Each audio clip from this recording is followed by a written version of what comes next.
Well, guys, this is the show that I didn't want to have to record. Not because I can't handle a loss to the 49ers. I expected that. But I also expected some signs that this roster was growing, that they could compete, some clues that things were coming together in a way that indicated that we were on the verge of maybe being a year away from seeing this team being able to contend. They certainly didn't come together last night. In fact, they fell apart. I believe now, firmly, more than I have in quite a while, that big changes are needed, either immediately or certainly in the offseason. So my thoughts on what those changes are, how likely they are to happen, and specifically what I think they need to be coming up next on this somber edition of Seahawks Forever. Welcome to the Seahawks Forever podcast. In-depth analysis on everything Seahawks. And now, here's your host, Dan Viens. 31-13, the Seahawks lose on Thanksgiving night to the 49ers. Hopefully they didn't spoil your dinner or cause you to return it, for lack of a better term. Felt like it could have been 62-13, though. Although there was a moment of hope early in the second half that maybe, just maybe, we were in store for a massive comeback that obviously didn't happen. Thank you for joining me. I am Dan Viens. You can follow me on Twitter at Seahawks Forever. Like this video, subscribe to the YouTube page if you would. And if you listen on audio, I suggest considering subscribing on Spotify. It's only 99 cents a month right now, and you will get episodes completely ad-free. And as we head into the offseason, just a heads up, I am going to be doing more audio-only episodes on more of a daily basis throughout the week. And so if you want to get rid of those pesky ads, consider subscribing. Also, if you want to support me, you can buy me a coffee or a beer at the link in the description. I want to start by saying this. When I say, and you can see it on the screen if you're watching YouTube, when I say Seahawks Forever, I mean it. And when I say what has become sort of my mission statement or my proclamation, forever and always go Hawks, at the end of every show, I mean it. And I believe that you can have it both ways when it comes to unconditional love. And that means that sometimes, right, you've heard this phrase, I love you, I'm just not happy with your behavior right now, right? But we don't live in that kind of society now, right? Thanks to social media, how we're all connected, and hot takes and short attention spans and people digging for clicks and engagement. It's all or nothing. It's black or white. And so I understand that as I go through my thoughts on today's show, it's going to garner some immediate reaction from some of you, some knee-jerk reaction. You're going to accuse me of not being a true fan, of not really loving my team, to which I would just say, go to hell. Nobody loves the Seahawks more than I do. I have a lifetime of commitment to it from the day they were born as evidence, and shouldn't have to justify it, although sometimes I catch myself doing that, trying to make a point before I realize that the people I'm arguing with aren't capable of listening. And so I understand that. So as I go through some of these, you may think the things I'm saying are blasphemous, right?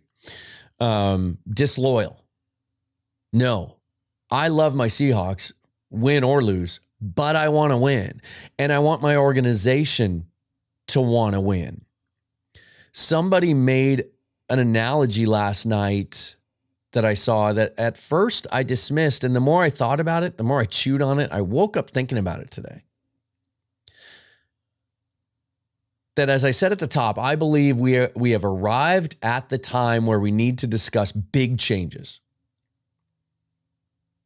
that it's that old definition of insanity, that if you continue to do the same thing over and over again, you can't expect different results. And that the sample size is large enough now, for me personally, that I need to let go of the idea that they're working towards improvement and it's going to suddenly click and it's going to happen. But the analogy that was made was that of the Seahawks to the Mariners.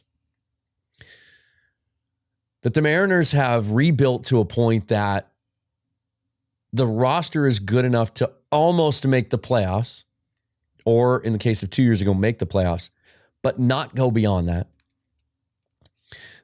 That we all believe that just a couple of key moves here and there can put them over the top, but that the organization now for 2 seasons, and we'll find out, the offseason just started, but people are already jumping off the bandwagon, accusing them of not being willing to make those couple of key impact moves to put this roster over the top. And that the Mariners, as a result, are just going to mire in mediocrity when they could be a contender. My fear now is that's where we're at with the Seahawks. That as currently managed, not constructed, it's a key point there I'm trying to make. I'm not saying as currently constructed. I'm saying as currently managed. Not just coached, but managed. This roster has a limited ceiling. This team has a limited ceiling, I'm sorry. It has a high floor, but a limited ceiling. The upside, to use a scouting term, doesn't seem to be there, even though the roster is full of young players that have upside. So you can kind of see where I'm going with this. But before I get there, I'm usually, when I look back at a game, I try to find some statistical context, right? Where is this team failing? How can it get better? Are there signs that it's getting better in certain areas? I'm decided, as I was watching last night's game, to, for the most part, judge them solely by the eye test. From watching football for 50 years, and watching the Seahawks for 40, I can't even do the math right now. Just not in that place. Let's see. So for 47 of those years, right? Did I do that right? Ish.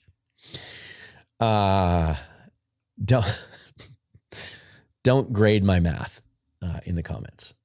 We have bigger fish to fry. Seen good teams, seen bad teams, not just Seahawks teams, but around football. I know what good football looks like.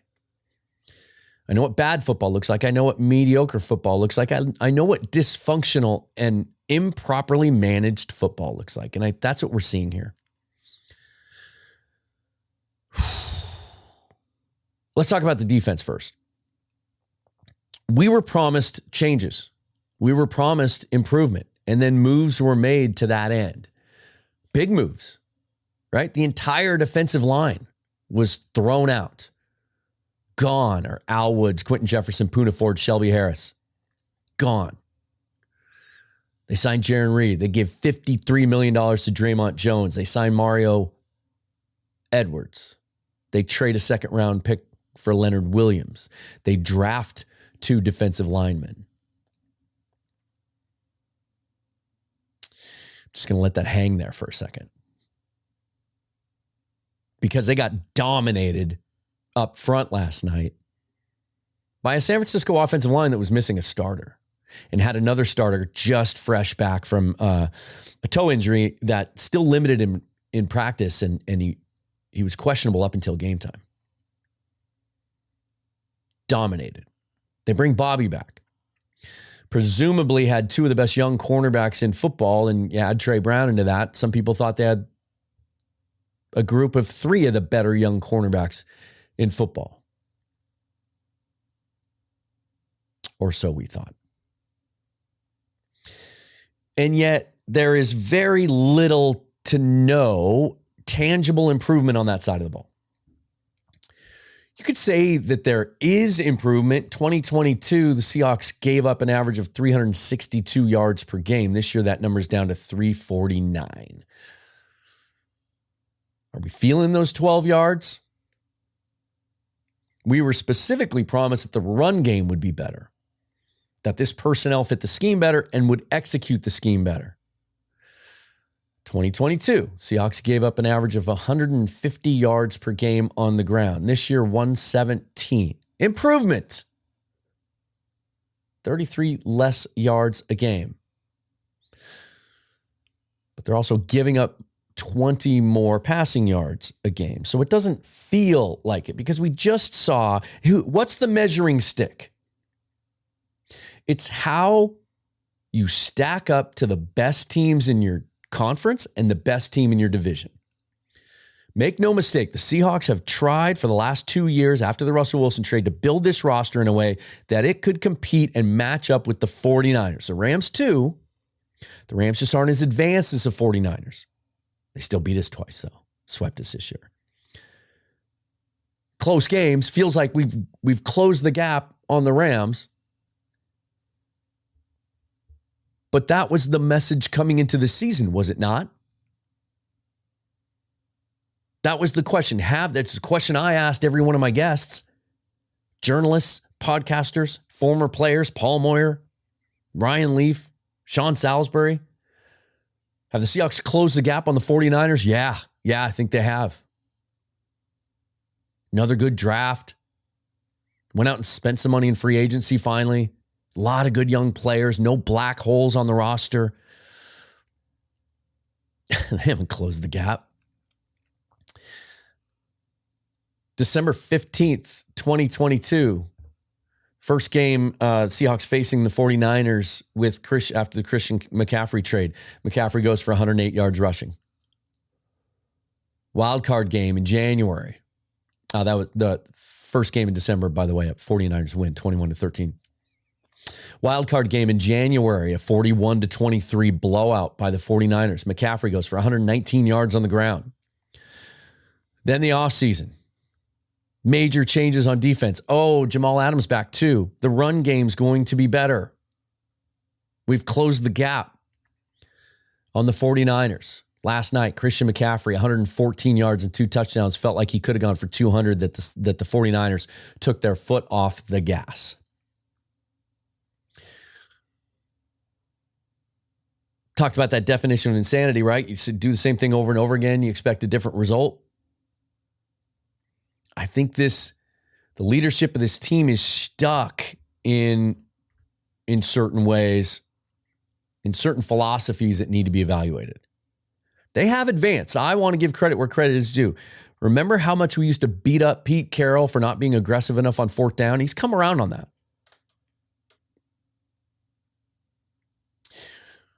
But you could argue that he's had to because they've been so terrible on third down. But how about deferring every time they win the toss? Without a thought. They do it again last night. They win the toss. I know the analytics that because you have a chance to get the ball at the end of the first half and then you double up and you get a chance to open up. How about the fact that the 49ers offense is rolling, is stacked, is basically an all-star team? And that really the only chance you have to beat them is to hope that you get out on top. Also, what's the one thing we've seen out of the Seahawks offense this season from time to time? Pretty good on their first drive. We've talked at length the last couple of weeks how Waldron seems to be good on the script and then off script, not so good. So we go ahead and defer because that's what we do. And the 49ers march down the field like a hot knife through butter and score an easy touchdown and really right then set the tone. They set the tone. And then as far as coordinating the offense goes, I've said for a long time, it's not just play design. It's having a feel and it's getting the most out of your personnel, putting them in a position to succeed, specifically your quarterback. Geno Smith hardly could practice all week because his throwing arm was injured. NBC showed us all those shots of their pregame interview with Geno where he's on the table getting treatment, like he's in an ER. Couldn't throw in practice until Wednesday. Didn't come out to warm up until 50 minutes before the game because he was getting last-minute treatment. And what do? They come out early and have him throw 15-yard out routes against a team with a dominant pass rush and really good outside corners. Nothing stresses a quarterback's ability to throw the football more than an out route in the NFL. And that's what they have him doing. We hear all week long about how they're excited to have Kenny McIntosh back, how explosive he is. And with the absence of Ken Walker last night, that Pete said, quote unquote, he's going to move right to the front. How many touches did Kenny McIntosh have last night? 0. Can't establish a running game. They don't use the middle of the field when last year that was something that Geno excelled at, and that was something that was so refreshing for us to see because that was a blind spot of Russell Wilson's. Geno was good in the middle of the field last year. Not getting that opportunity this year. Everything seems to be to the sidelines or horizontally. Third downs are abysmal. Last year they weren't. Someone suggested to me, could it be that Dave Canales made that big of a difference as a quarterback coach? Because the Tampa Bay Buccaneers this year with Baker Mayfield at the helm are pretty good on third down. It's an interesting argument. Penalties are still an issue that goes straight to discipline. I mean, that penalty on Trey Brown last night was absolutely brutal. Bear hugs George Kittle in the end zone. On 3rd and 15, when Purdy was going nowhere, gave him new life instead of 10-3. It ends up being 14-3. Just, we're not seeing these things getting better. And then Pete Carroll shows up on his coach's show every Monday and says, it's not good enough. We've got to fix it. Not good enough. Got to fix it. Well, we're 10 games in, 11 games in, right? And we've seen incomplete rosters, flawed rosters before under Pete Carroll get better as the season goes on and win games like this. Now, time flies. This is longer ago than I thought because it's fresh in my memory because I was at these games. 2017, Eagles come in at 10-1. They're flying high. Carson Wentz is MVP. And the Seahawks dominate them at home and win 24-10.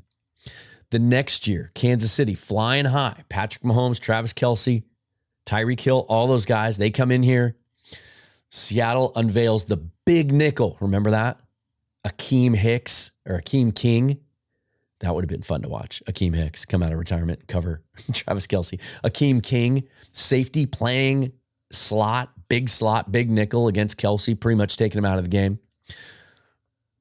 Kansas City comes back late to make it a one-score game, but really Seattle controlled that one, 38-31.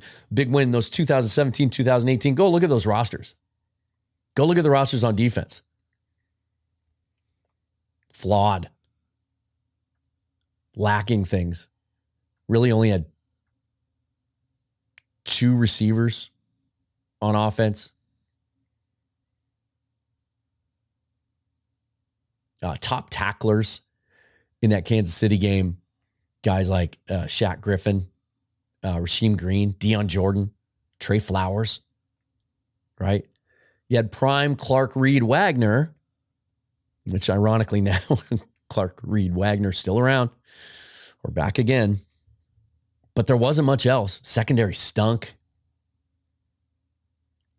Remember those Shaq Griffin, Trey Flowers years? But they found a way to win those games.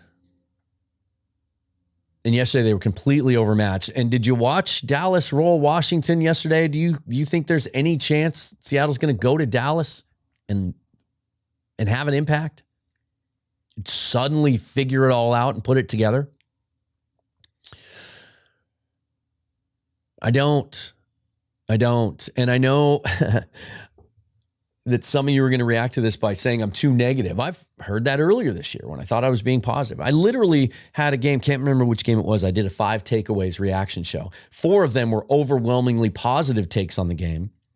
It was one of the losses, I believe. And yet I still had people in my comments saying, man, this guy's negative. I would submit that I have been as positive and optimistic as most over the last 10 years since the Super Bowl that got away. I just think I'm reasonable, and I think I've become more objective in my old age, and I'm able to see things realistically and set emotion aside. You have to do that sometimes to win. How many times during that great run with the Patriots did we see Bill Belichick say goodbye to really popular players? Because it was the right thing to do financially or for other reasons. So that's all to set up this, basically. How do you fix it? What do you do now? There's 3 specific things. There's 30 things, but mostly there's 3. You can change the head coach. It's not going to happen now, and so we'll set that one aside. The question this offseason would be, what would it take for that to happen? I think it's reasonable. The Seahawks are going to lose their next 3, so they'll be 6-7. But I also think that Tennessee, Pittsburgh, Arizona is not a very daunting final 3. And that the NFC wildcard race, when you look at it outside Dallas, because they're going to get the first wild card because Philly's not going anywhere, that it's still possible. They rally, make the playoffs. I don't care how bad things might be. I don't think Jody Allen has what it takes. I don't think she's going to make that move. I think it would take Pete deciding he's just done and stepping aside. Someone said last night, well, John Schneider needs to grow some balls and show he can. John Schneider doesn't have that authority, you guys. John Schneider was hired by Pete Carroll. Pete Carroll is above him on the organizational flow chart. So maybe the season would have to go totally off the rails. 6-11, 7-10. I don't know. Even then, I think Pete and John could sell Jody on a fresh start. So I don't see that happening. I don't. But I'll say this, for the first time in 14 years, I'm at a point where I think that we've maxed out what we can get from Pete Carroll. When I talked earlier about ceiling versus floor, that's Pete. I think he's always going to have a high floor. He's going to get the most out of his players. He's going to build a good culture. Players want to be here. For the most part, they'll beat the teams they're supposed to beat. You look back now, those 6 wins, we thought a 6-3 start was great, right? Those 6 wins, only one of those teams can be considered a good team, Detroit, and they got rolled by the Packers at home yesterday. The Packers, one of, I think, the youngest roster in the league, and an organization that moved on from their Hall of Fame quarterback last year. So maybe the Lions are a paper tiger. And some of you may get that reference. If you do, pop it in the comments. See if you know what I'm talking about. Don't Google it. But I don't know, because like I've said, we've if there's one thing Pete's consistently done well, it's bounce back from a bad loss. It's rally the troops when things are falling apart. And to just not be competitive yesterday and then show up for his coach's show today and just not have any answers, just kind of sound bewildered. Here's what I'll say about that. Again, it goes to where my heart is and where my head is. Mike Holmgren was a great coach. He took us to our first Super Bowl. He was forward thinking. He was considered a genius. He was an offensive innovator. But when it looked like the league had started to adjust and grow and develop and progress, and he didn't take that step with it, and the league kind of passed him by, figured out his system, and he was so stubborn that he wouldn't adapt his system. Once you could see that start to happen, it was over. Seemingly overnight. And for the last 2 years that Holmgren was here, I was saying, it's over. Loved Mike Holmgren, but it was time for a change. I love Pete Carroll. I want him to be around forever. I just don't think he's capable anymore of getting more than this out of this roster.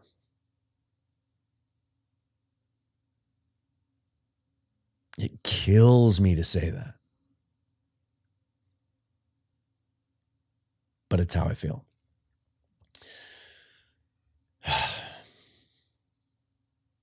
Sorry. Number 2.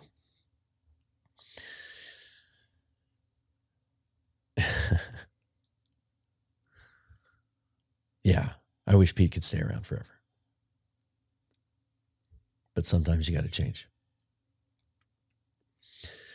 Number 2, you can change the assistant coaches, right? We've tried that, first of all. That 3-year sort of cycle and churn defensively.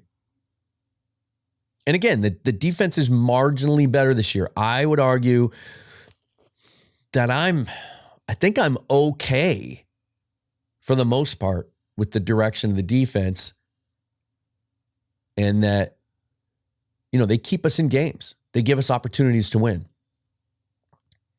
They tried to last night, made a big play to start the second half. The deflection. Jay Reed, I think, with the deflection. Jordan Brooks with the pick 6. That was a big play. They tried to do some other things too, but the offense has to sustain drives. And they're not. They're not getting better. We keep talking about third downs every Monday, and it doesn't get better. And I just think Shane Waldron has met his match. The league has found his blind spots. I'm so tired of the cute little formations and motions, the ring around the rosy thing with Bobo against the Rams. Just line up and execute and find something you're good at and do it consistently. Do it until the other team stops you.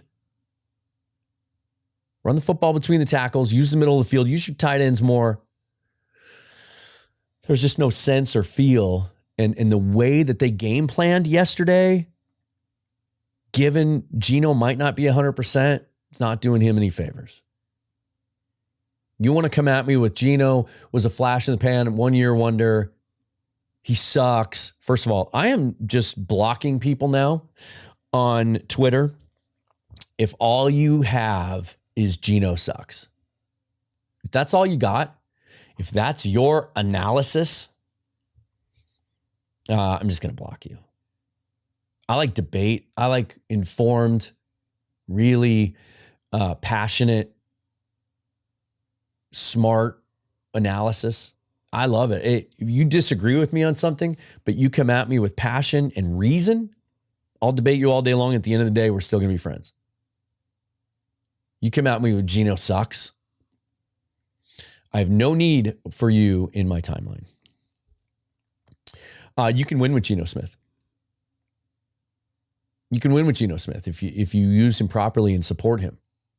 You don't think the Cleveland Browns would rather have Geno Smith right now with that roster they have when Deshaun Watson went down? You don't think the Indianapolis Colts would rather have Geno Smith right now than Gardner Minshew? And the LA Rams, we're down to Brett Rippey, and you don't think they would have rather had Geno Smith? You don't think the Tennessee Titans would take Geno Smith right now? The Atlanta Falcons? You can win if you coordinate the offense well enough. Do you think Baker Mayfield is significantly more talented than Geno Smith? And that's why he's been on 4 rosters in the last 12 months? Or is it that he's finally playing well this year because he's being put in a position to succeed? You call the plays that he's good at, you stay away from his weaknesses, and you support him. And also an offensive line that we thought was going to be greatly improved this year because the interior was supposedly improved, just really showed how porous they are last night. And you talk about willingness to make changes. The fact that Jason Peters had shown over the last couple of weeks that he was your best right tackle on the roster at the age of 41. And then when he gets hurt yesterday, Forsyth just gets owned, and Phil Haynes was terrible. Like, at this point in the season, what are you playing for? Are you playing for next year? Play some guys that have a chance to help you next year. I'm done with Phil Haynes. If Anthony Bradford's healthy, play him full time. Done with Evan Brown. He's been an upgrade over Austin Blythe. But if Oluwatimi, stronger, more physical, he's the future at center, play him. Done with Damian Lewis. Don't really want to re-sign him in the offseason. Looking forward to seeing what Abe Lucas can bring back against Dallas, although I'm not convinced he's 100% healthy and that knee might need to be fixed long-term. There's issues there as well. And that offensive line is not giving Geno any help. So you can consider a change. Pittsburgh just fired their offensive coordinator, Matt Canada. Doug Peterson took play calling duties back after the offense wasn't performing there well down there with all those weapons they have, and Etienne and Trevor Lawrence and Ridley and all those receivers. So we do see from time to time mid-season changes in that sense. And we've seen Pete fire his offensive coordinators. We saw him move on from Darrell Bevell. We saw him move on from Brian Schottenheimer, a guy that he had a long history with his dad, handpicked him. Didn't really even have a hiring process, hired him, just chose him. Saw him move on from him. And then he hires Shane Waldron. Now remember, at the time though, we believe Russell Wilson had a big part in that hiring, had a lot of say. And I felt like last year we saw Shane Waldron grow as a play caller. I thought. But man, this is the league of adjustments. There's some smart coaches out there. And when they find something that they think that you're weak at, the good ones are going to attack it. And Shane Waldron just hasn't been able to adjust back again to the league. And I don't feel that he has that growth as a play caller in him. Do you have any options though? Yeah, you actually do there. Remember the Seahawks when Dave Canales moved on, hired Greg Olson as their quarterback coach. Longtime Washington native, go Cougs, former assistant on Dennis Erickson's staff back in 89, 90 in Pullman. Went on to a long career in the NFL, including a couple of stints as offensive coordinator. And he's done okay. He was Gruden's offensive coordinator, was his last time he's held that title, from 18 to 21. And he had some success there.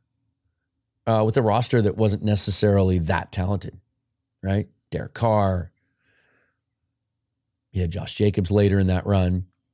But all 3 of those years, the Raiders were just on the cusp of basically top 10-ish in yards per game. Didn't go back and look at, about his scheme. I would assume he's a Gruden guy, so West Coast offense. Have no idea if he's been studying, developing new offenses, modern offenses. Something that concerned me, and it only concerned me because of the recent results that I heard last week during the Rams game. They were talking to the broadcast about how Shane Waldron has been studying college offenses recently and taking ideas from them. And to me, that just speaks of a guy that's just throwing it against the wall to see if it sticks. Well, let's just try this.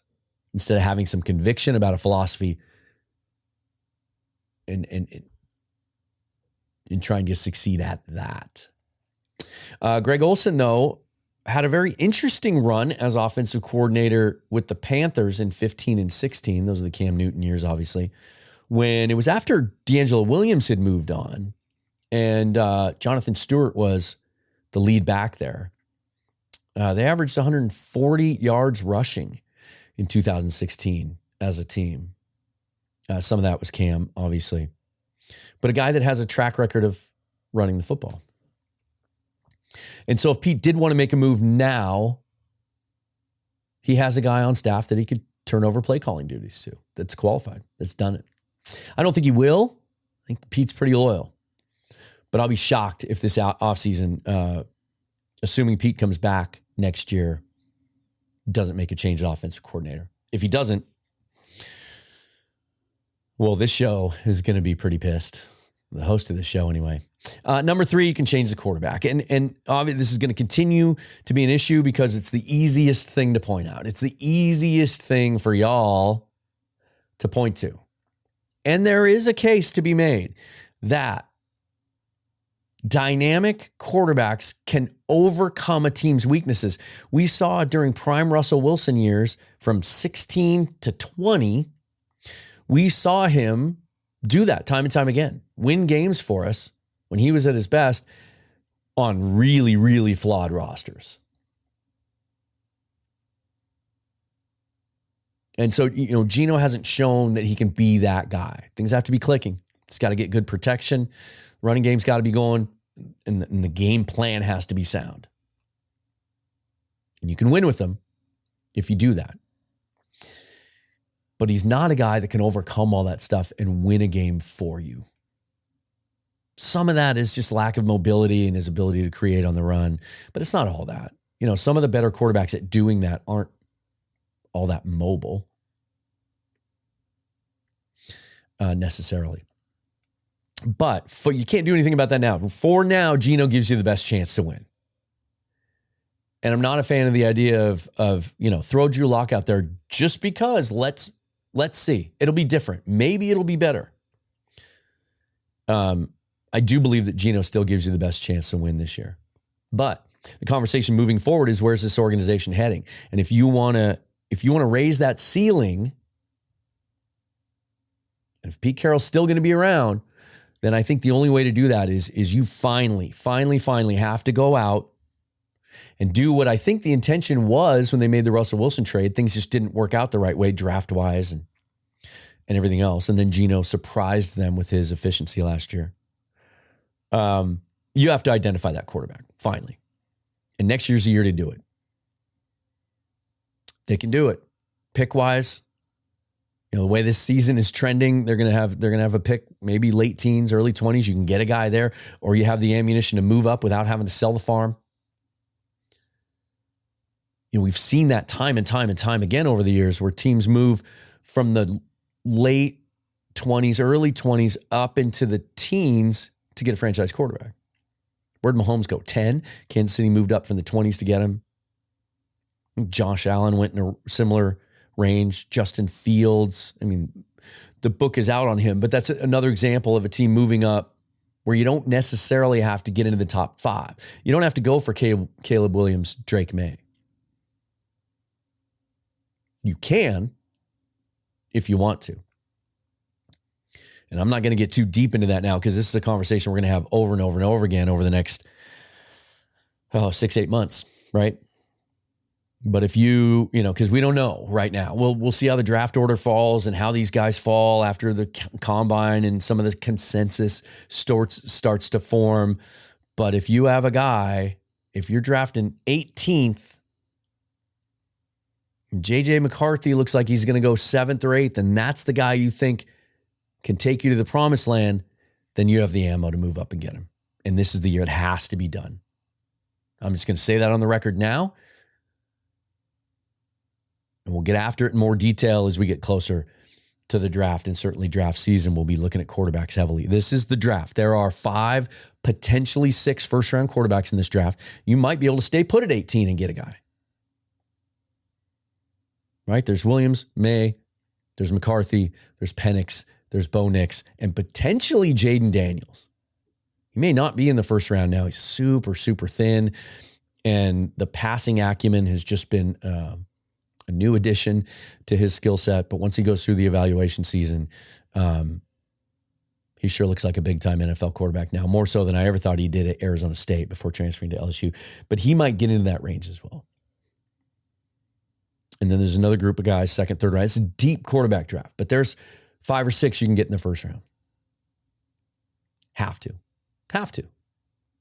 I'll say it right now, with a lot of season left. If we're sitting here next August and we're talking about a roster that's largely the same, and Gino's the starter under quarterback, and Pete's back, and Waldron's back, then I'll be right there on that train that a lot of you were on much earlier, that there's only so far we can go. And I'm not necessarily saying that those of you who felt that way at the beginning of the season are super smart because you were right. I just think that came from a place of cynicism and pain and disappointment. Not necessarily astute analysis. But that's it, man. That's the bottom line. I just think we've reached the end of the road for this regime. I think they've taken it as far as they can go. Amazing job rebuilding this roster in the last 2 years after moving on from your franchise quarterback. And honestly, well, I don't even want to get too far ahead of myself. I was going to say something about the GM. Well, hell, I don't want to teach you. If there are big changes at some point, I've for years, even when I held out hope that we could get Pete back to another Super Bowl, that someday John Schneider will be able to hire Pete's successor. I want to see how he handles a coaching search. I do. I have enough faith in him also in running a scouting staff and drafting, and I think there's been some influence from Pete, and so I think a new head coach would give different influence. I'd like to see that. But I thought coming into this season that a younger, more talented, more balanced roster and an innovative OC would get the most out of this roster, and it hasn't. And it's a team that's regressing, and we don't see that from Pete Carroll teams, and that's what concerns me the most. My confidence level that it's going to turn around or suddenly click has changed pretty dramatically in the last couple of weeks. Again, I didn't expect them to win yesterday, but I expected them to compete. As Pete says, always compete. Now we'll see. We'll see how competitive it gets. We'll see if some of those jobs are up for grabs. Reek Woolen gets benched yesterday for Mike Jackson because he can't tackle. Is he going to get his job back? Was that just to wake him up a little bit, or is he going to open that competition up in practice this week? Right guard. What are we going to see there?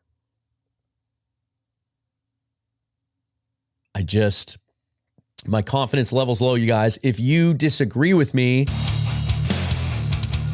help me. Tell me why I'm wrong or right. How are you feeling?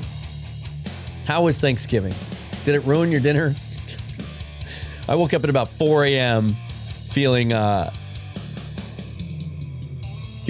pretty nauseous. And in the moment, I thought, well, it's too much rich food, too much white wine, but maybe a little bit of the Seahawks too. I'll be back in a couple of days. We'll start getting ready for the Cowboys game. In the meantime, these were global big picture issues I talked about, right? So now you know where my head's at. But we're going to continue to approach the season the way we always do. And we're going to look ahead to the next game. And what can they do to try to be competitive in that game? What kind of changes do we want to see? And furthermore, and if you want to look ahead, I'm really surprised that the mock draft I did with Michael Thompson a couple weeks ago didn't get a little more traction, didn't get more views. Maybe you're just not ready for that yet. But we took our first deep dive into the draft next year and what it might look like without any trades or anything, just without a second round pick and 2/3 and taking a quarterback in the first round. You want to check that out? I will put a card up above there. You can click on that or just go to the YouTube page. Please like this video, subscribe to the channel, subscribe on audio, and hang in there. I'm okay. Got a little emotional today. I'm sure you did too. If you follow me on Twitter at Seahawks Forever, you saw I got emotional there too. But remember, the show's called Seahawks Forever for a reason. We're going to love our team, do or die. We're just going to analyze them. We're going to ask the right questions. We're going to try to find the right answers. Forever and always, go Hawks.